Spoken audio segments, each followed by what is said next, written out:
Bonjour Guillaume. Bonjour Philippe. Dans le viseur de Guillaume Fard, on va s'intéresser aujourd'hui aux nouveaux outils des gendarmes et des policiers, à la reconstitution numérique précisément, puisque cette technique, elle a été utilisée cette semaine dans l'affaire de Crépol, on s'en souvient, avec la mort tragique de Thomas.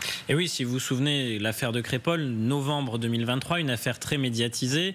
Il y a une fête de village, une rixe, des jeunes qui viennent d'un autre quartier dans ce département de la Drôme et qui, dans cette petite commune de Crépol, vont aller à l'affrontement, aussi affrontement mortel avec les participants de cette fête. Et il y a un jeune rugbyman de 16 ans, Thomas, qui perd la vie à cette occasion.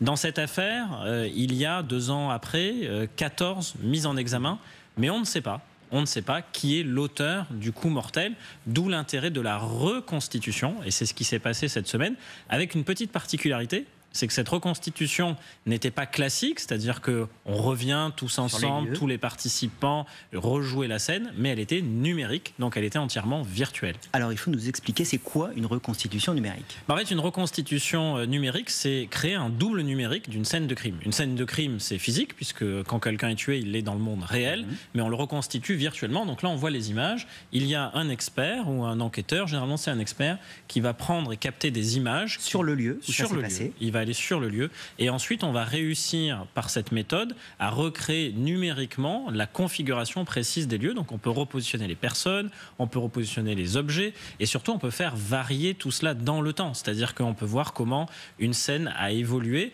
et c'est aussi très précieux pour confronter les différentes versions, si quelqu'un disait se trouver à tel endroit et qu'en fait on se rend compte que c'est pas possible. Et enfin, ça coûte moins cher, c'est assez peu coûteux et surtout logistiquement c'est pas très complexe parce que une reconstitution classique, c'est-à-dire qu'on bloque un village pendant une demi-journée, une journée, ça a un impact aussi pour la vie des habitants. Là, tout se passe dans le monde virtuel. Alors je voudrais qu'on continue à détailler les images notamment que la gendarmerie utilise avec des masques de réalité virtuelle qui permettent de totalement se projeter dans une affaire. Alors ça c'est le futur. C'est ce qu'on voit ici. Là c'est l'avenir, c'est le projet Janus, c'est l'Institut de recherche criminelle de la gendarmerie nationale, les fameux super experts en blouse blanche des gendarmes qui sont très progressistes, avant-gardistes même et qui en 2021 ont commencé à travailler sur un projet de création de double numérique des scènes de crime, c'est-à-dire qu'en fait, on prend toutes les traces et indices en police technique et scientifique et on les numérise, ce qui permet après, avec un casque de réalité virtuelle, de se replonger complètement dans la scène de crime. Et c'est extrêmement précieux pour les enquêteurs parce qu'ils peuvent ainsi tester des hypothèses. C'est-à-dire dire, mais par exemple, si maintenant on faisait l'hypothèse que telle personne serait placée à tel endroit ou que telle personne se serait comportée ainsi sur la scène de crime, on peut aussi confronter des versions quand il y a des déclarations.